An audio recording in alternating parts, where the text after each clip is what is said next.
Welcome to a Celtic State of Mind. I'm Paul John Dykes, and tonight I am joined by Laura Bradburn. It is tonight, isn't it? I said tonight earlier on. It's tonight now. It's 10 to tonight 6. 10 to 6, we'll call it tonight. Loads to discuss. We are talking Celtic 4, Raith Rovers 0. We're into the next round of the Scottish Cup. Nice clean sheet. Good second half. Changed when Jota came on. We'll talk about everything in between because it wasn't as convincing in the first half. Laura, what did you make of the second half? No, it wasn't as convincing in the first half. It certainly was in the second half. I think changes in personnel made a massive difference.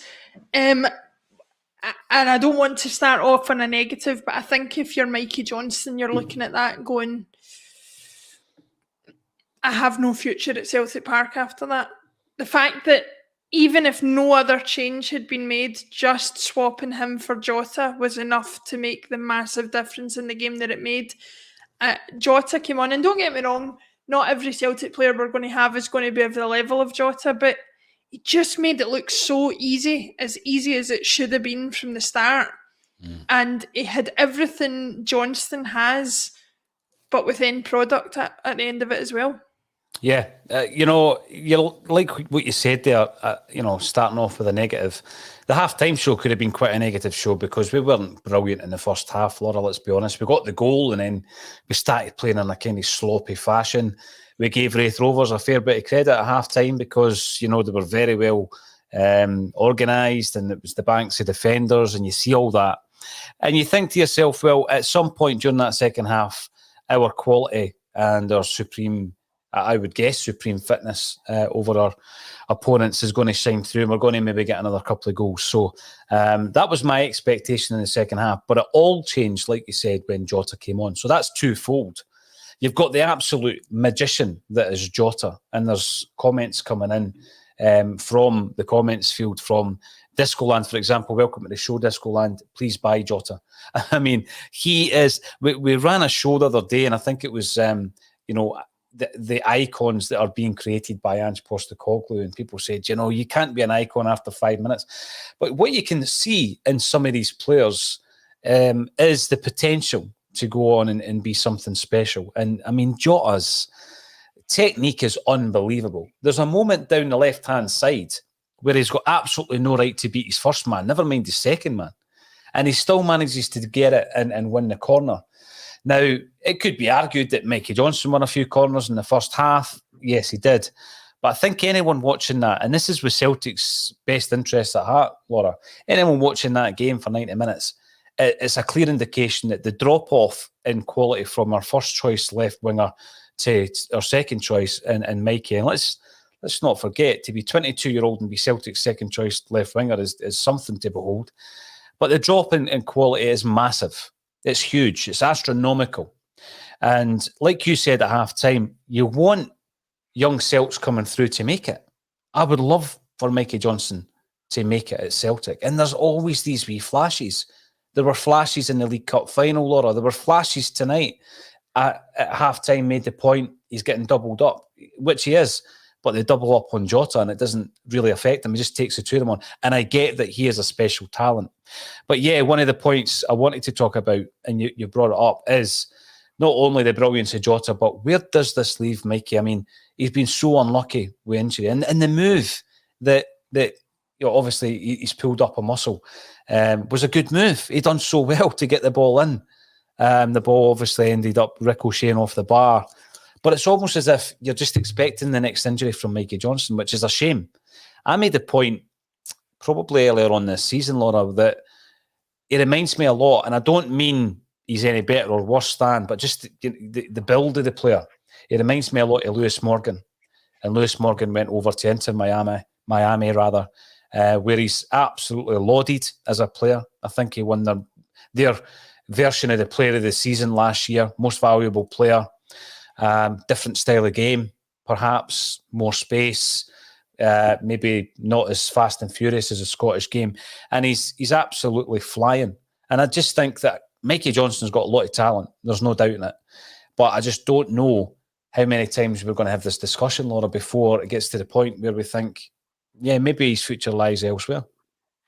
I think the thing is, if if Jota comes on in that second half and doesn't make the difference that he made, you could have argued that Mikey Johnson had a fairly decent first half. I said at halftime he's actually the most threat that we appeared to have in the first half.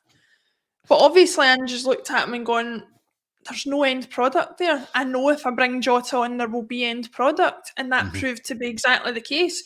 You know, when you look at our teams, we talked about it before the match about how Ralston has changed from a player that you used to be concerned seeing on the starting lineup and now you're not concerned. To take it a step further, we have players who can absolutely be relied on to put in a good performance. You're talking about Joe Hart, Carter Vickers, Callum McGregor, Furuhashi when he's fit, to name but a few. Mikey Johnson is not just a player who has zero impact in a game. Sometimes you feel he's actually having a negative impact in the game. And looking back at that first half, you feel he saw so much of the ball that actually, when you look back at it and compare what Jota did in the second half to what he did in the first half, he was the point at which everything started and stopped, whereas Jota made those chances for other people. He laid the ball on for the Giakoumakis goal. He took players on left, right and centre and was making vital passes.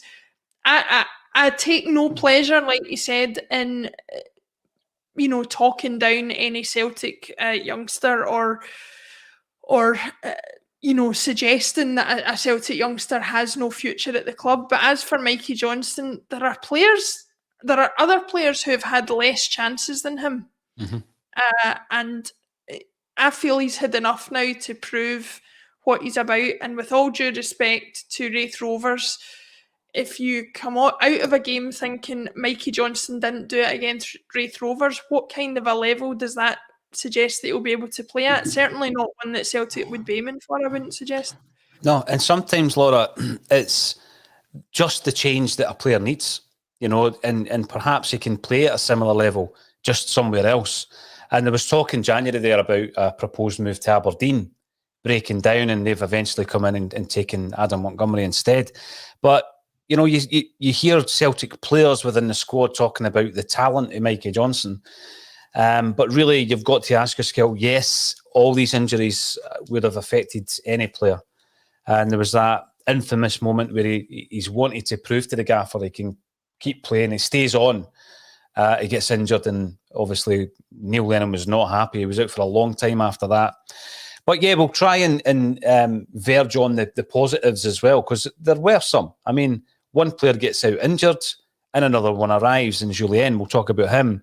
I'm not finished with Jota yet, though, because that was a special performance. It was like a cameo. He comes in, gets the man of the match, as Chancellor says, and he does turn the game round. Brian Degnan said that. It was a good result, poor performance until Jota arrived on the scene. How are we feeling? Well, it kind of washes away a lot of the first half frustrations. I mean, I had given my predicted team on the Thursday, and from that prediction, there were 5 starters, which were Joe Hart, Cameron Carter-Vickers, Rio Hatate, Tommy Rogic and Giakoumakis. So when I'm looking at that, I'm thinking, well, there's 6 what I would consider second choices for their respective positions coming in the first half. Is it any wonder that's going to be a disjointed team? Because that's a team that hasn't really played together. There's no synergy, Laura, and it's a bit stop-start in that first half. But we should maybe expect it, because there's 6 players coming in, some of them out of the cold, and they're all getting asked to play. One of the biggest plus points in recent times has been how free-flowing it's been. And that's because there's the chemistry, there's a dynamic between certain players and certain partnerships. You break that down a wee bit when you bring 6 players in, don't you? Yeah, I mean, I had a brief moment, and I know we'll get on to him in due course, but I had a brief moment just realising to myself when Julien came on, I actually thought to myself, how many of the players on the pitch has he played with for Celtic before? Yeah, like at the point that he came on. I mean, so you're talking about, I think Rogic had already gone off, so it was perhaps Ralston, Beaton, and maybe Welsh. I don't know if he ever played with Welsh or if that was slightly too early, but so that alone, the reason I raise that as a point is it just shows you the influx and the changeover of players we've had in such a short period of time, that a player who hasn't played since December 2020 can come in to a squad where he's probably played with, single figures of the other players in the squad, numbers wise. So yeah, that kind of change, and especially chopping and changing it up today, like you said, with the 6 changes, does make for destabilisation. But what we are aiming for, and what we've been crying out for, and what I think this squad is starting to show is, if Ange manages to imprint what he wants to do on the squad as a whole, the way that we know he wants to do it, the personnel almost becomes slightly, I don't want to say irrelevant, but completely interchangeable with each other. You can take one out, you can slot one in. We talked before about not wanting the standard to drop off massively when you make those changes. What this squad is showing is that for the majority, a few aside, you can take, Hatate out and put Ideguchi in. You can take Rogic out and put O'Reilly in. You can take Beaton out and put McGregor in. And the standard won't drop. And that's exactly what we're looking for. So then you can go, well, yeah, there has been 6 changes in the squad today, but the 6 players that have come in and replaced the other 6 are as good, if not better. And so, we'll continue to operate at the level that we have been. And it's just really encouraging to see. Yeah, when I'm looking at it, I think it's a good point, because looking at some of the guys that have come in, Ralston comes in for Juranovic. You can trust Ralston. I think Welsh comes in and he played as well as you would expect. There was no real drop-off. There's a couple of moments between him and Hart, and I'm not sure what was going on there. But in terms of the overall performance, Welsh played pretty well. Scales obviously opened the scoring, played reasonably well. I mean, Beaton coming in, he's a different type of player, but he done his job well. And I think it is Forrest and Johnson that are the 2 concerns out of the ones that came in there, Laura. But you mentioned as well about Julien. If we were just to focus on the back 5, well, it's the first time he's played with Hart. Ralston, he wouldn't have played many games with Ralston in the team. He wouldn't have played many games with Welsh in the side. And he's certainly not played with Scales. So he's walked into, the unknown there. And I'm pretty sure that he'll give him more game time.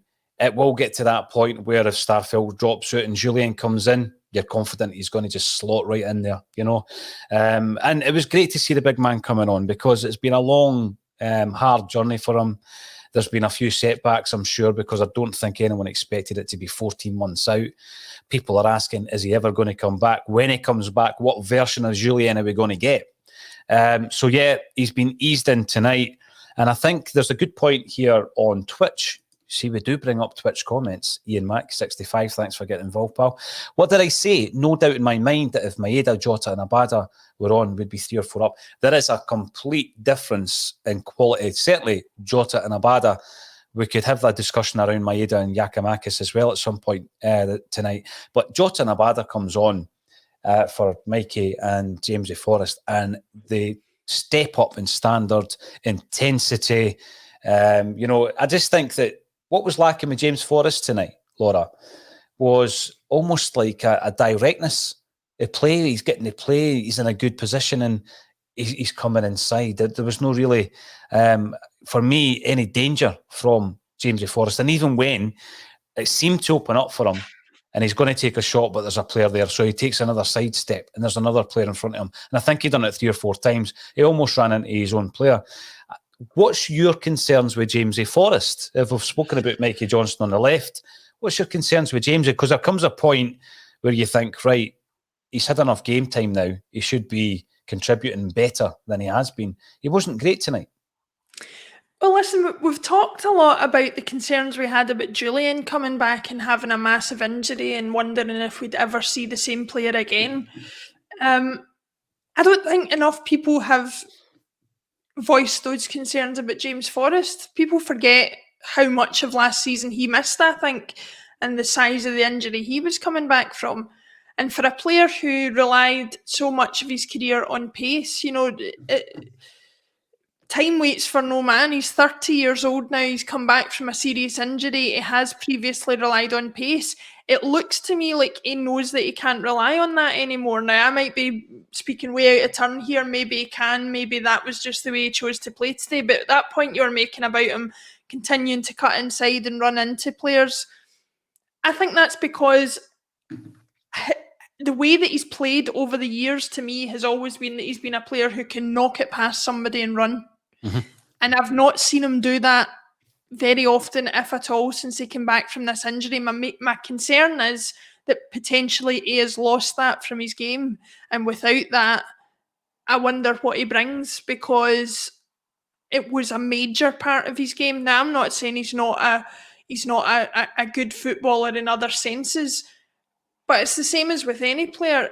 If you have to fundamentally, if a golfer has to fundamentally change their swing, if a tennis player has to fundamentally change the way they use a racket, doesn't make them a bad golfer, a bad tennis player, a bad footballer.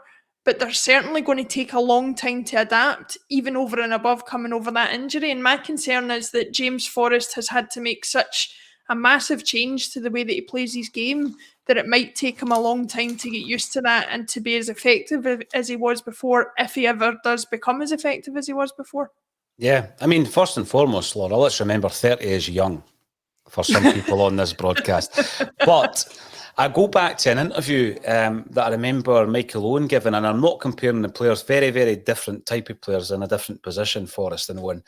But a lot of their game was based on that bursty pace, wasn't it? I mean, when Owen came on the scene at Liverpool, you thought anything was achievable for him. He had this bursty pace that, you know, it just gave him that yard extra, put him into positions where things opened up for him. And we've seen a lot of that for Jamesy over the years, where, like you say, that wee step over, he's in. Whereas tonight, he tried it 3 or 4 times and he's just getting further and further away from the goal. And when you lose that, and Owen spoke about how he lost that and basically had to completely reinvent himself as a footballer. And when you look at the Michael Owen in the last, let's say, 8 years of his career compared to his first 8, they're 2 different players. And the one in the latter half of that career was a much lesser quality player. So although Forrest is 30, and I would expect him to play up until he's 35, 36 years of age, normally, there is that slight niggling concern now that wee yardie pace is away. The sharpness is gone. And I don't want to write him off. I think, I mean, when you look at his experience, the games that he's played more games than anybody else in the Celtic squad by quite a distance. And, 435 games he's now played for Celtic. 96 goals, 96 assists. And you look at the silverware that he's won, he's in his testimonial. He's in that kind of area. He's played for 13 seasons. You know, he's been due testimonial for a wee while now. And, I think we'll always look back on him over that quadruple treble period, Laura, as an absolute, I don't know, people say icon, great, legend. I don't know the definition between these terms, but he's up there. He's always going to be fondly remembered as someone who achieved so much in a Celtic jersey. I don't want to write him off. I think it's so important to have 3 or 4, a core, who have come through the Celtic ranks and are part of that, Celtic heritage. And we've got that in this squad, and I think it's very important. But yeah, there are some concerns creeping in about Jamesy now, because tonight was one of the nights, like you said about Mikey Johnson. There you go and do it, because we expect you to be able to do it on a night like tonight. And I keep saying it's a night time. It was actually a 4 o'clock kickoff. The slackness, I would agree. I would put that down to the personnel not really having the dynamic nature, because they've not really played alongside each other. But there's a few other players that deserve comment. And one of them is indeed Giakoumakis. Before I go on, Johnson should be loaned out. I think we tried to do that. David Bailey comes in. It's a good point on Facebook. But I think we did try to do that in January, didn't we? And I don't know what the breakdown was there. I think it would have benefited him. We've seen how it benefited Ryan Christie, Chris Ayer, Callum McGregor. Giakoumakis, he was disappointed when he came off. He got his goal, Laura. He does what Giakoumakis does. He wins a lot of free kicks. He puts himself about. He doesn't give defenders an inch. He's a very hard-working striker. But the one thing I was a wee bit concerned about was the goals weren't coming, and it was an inspired performance by the Motherwell goalie or the Dundee United goalie or the Rangers goalie, because he had 5 chances in those 3 games, didn't get a goal. He got his goal tonight. What did you make of his overall performance? I thought he was...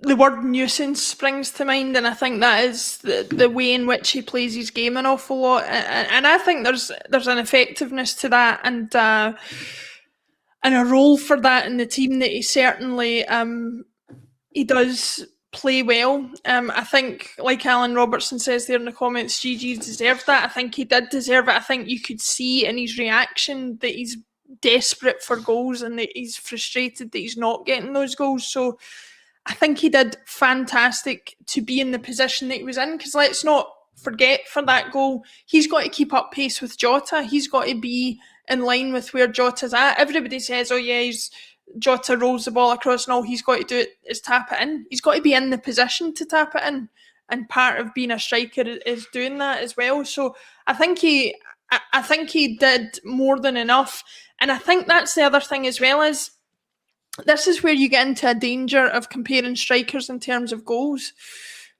You could say, some people could come on here and say, well, his goal scoring record is no better than Ajeti's was in the same number of games that he's played for Celtic, because if we all remember, Ajeti scored a barrel load of goals.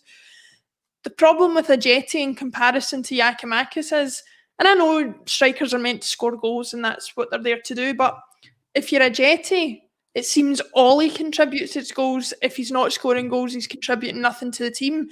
The least you can say about Giakoumakis is, if he doesn't go on the score sheet, he's certainly contributed to the goals that have been scored by making himself something for the defenders to get concerned about, to give space to the likes of Rogic, O'Reilly, Hatate, Jota, whoever you want to name coming up from the midfield. So, yeah, would I like to see more goals from him? I think I probably would, because I think he wants to score more goals as well.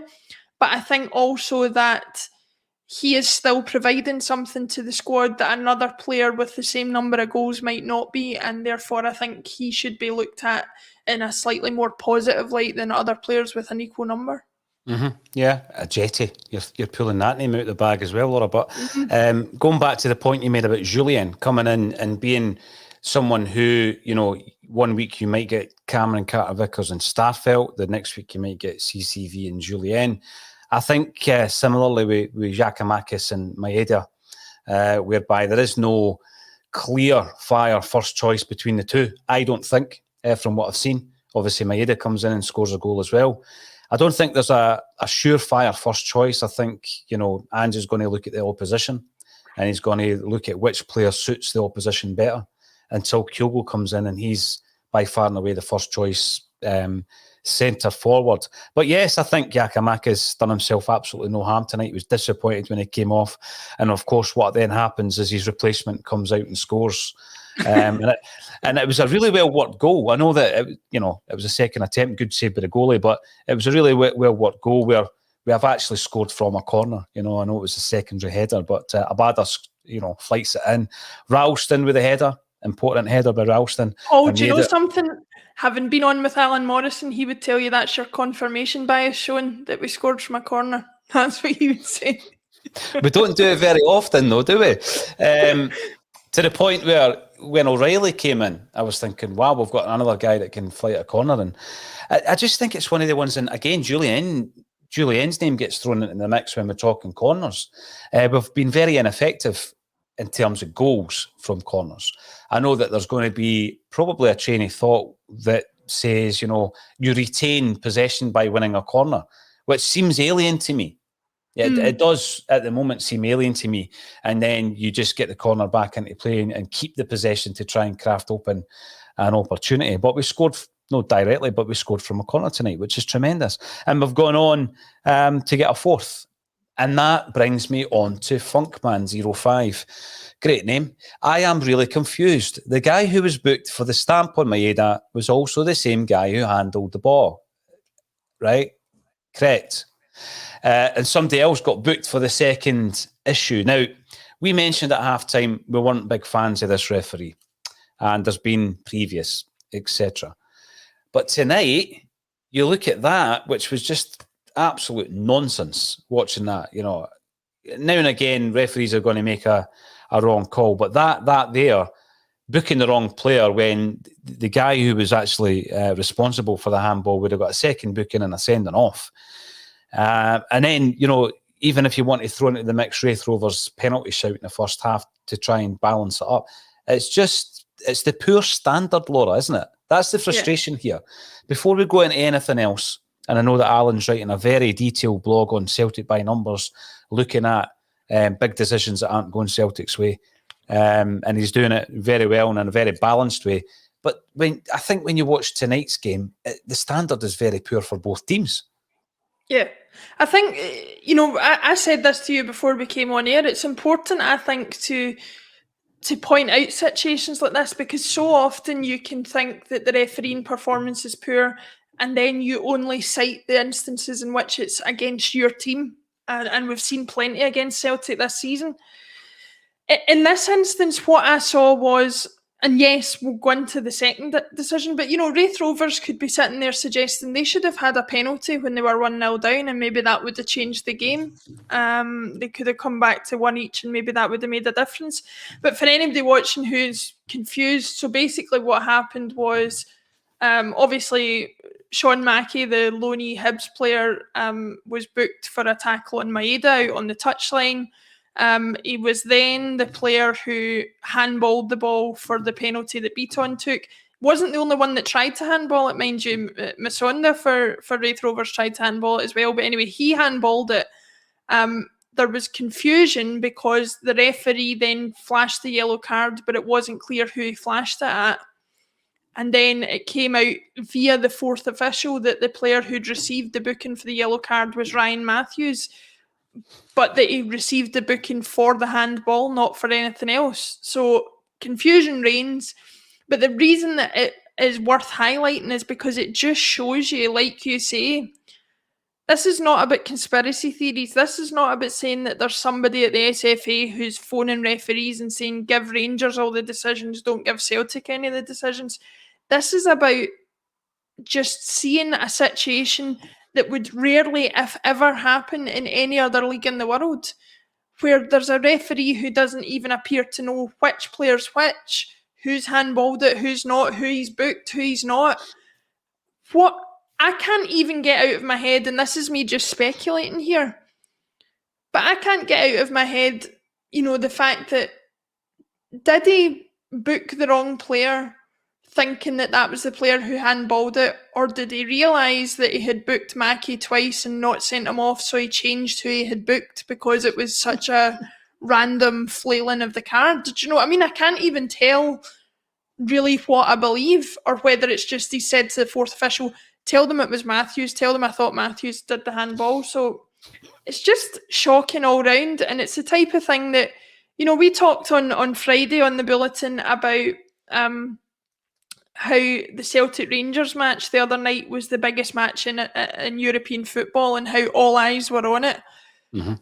Had all eyes been on it and a decision like that one had been made today, the Scottish League, the Scottish Cup, the Scottish football system would have been laughed at, because it just looked utterly amateurish and shambolic. And I thought there was plenty of problems with the referee tonight, and that just encapsulated it all in one. It just looked like a confused mess.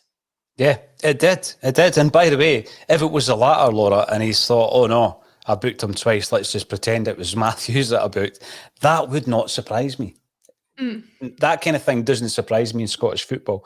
We're looking ahead. We've got a couple of fixtures at Celtic Park coming up. We have Bodo Glimt, followed by Dundee. It's a Thursday, Sunday. And we've got to ask the question, that was something of a change lineup tonight. What do we do on Thursday? Sean F comes in on YouTube. And by the way, if you are watching on YouTube, please make sure you subscribe. We're only about 15 or a dozen away from our next milestone. So make sure you subscribe. We've got some huge plans coming up for content.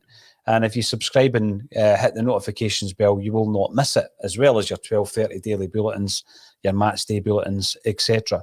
So Sean F comes in to say, I think Maeda is playing next week through the middle with Abada and Jota on the wings. Well, for sure, Abada and Jota start for me in the European game. Laura, what do you do with the centre forward? And does Julien's appearance tonight make any difference to the defensive prediction that you're going to make?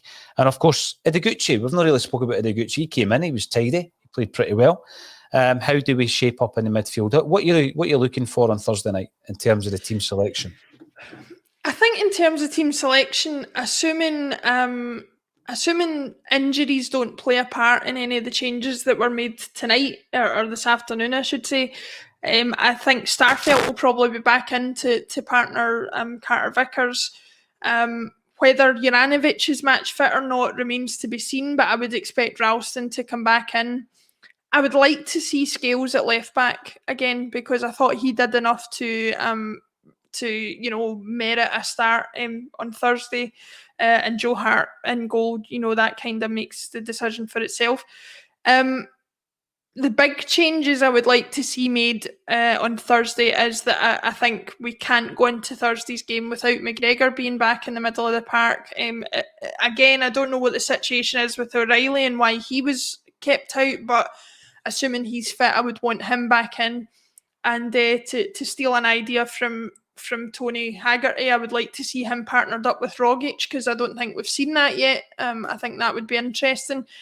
Perhaps give Hatate a little bit of a rest, because I think a lot of people, after his performance against Aberdeen, kind of wanted him back in tonight to see if he could kind of rectify that. But I think what I'm coming to the conclusion of after seeing him today is he was very effective. He made a couple of really good passes, especially the one to Jota before he put the ball in for Giakoumakis for the goal. But I think he looks like he's a bit leggy and probably needs a little bit of a rest. And then as far as for up front goes, based on the second half performance, it's got to be Jota, Maeda and Abada for me up front. No questions. Yeah, I wouldn't disagree with that. And another thing, Julien comes back in. I know that we lost Mikey Johnson. Who knows how serious that is? But Julien comes in. That gives you a lift. We've still got Kyogo to come back, and we've still got David Turnbull to come back. Laura. So, these are things we don't know the timescales, particularly for Kyogo, but these are the things that, again, are just going to bolster the squad and bolster the team and the morale. And we're still winning games. Yeah, we went out there tonight. We won 4-0, another clean sheet. We're into the next round of the Scottish. The quadruple is still on.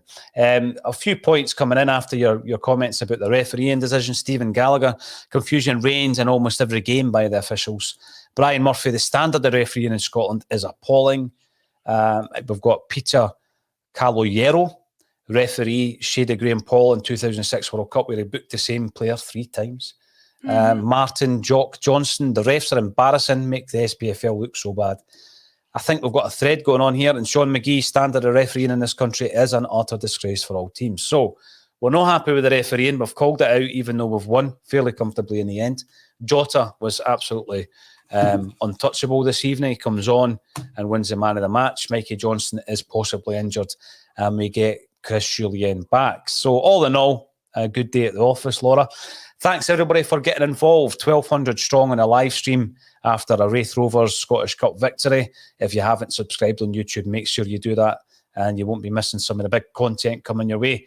Laura Bradburn, thanks for joining me on A Celtic State of Mind.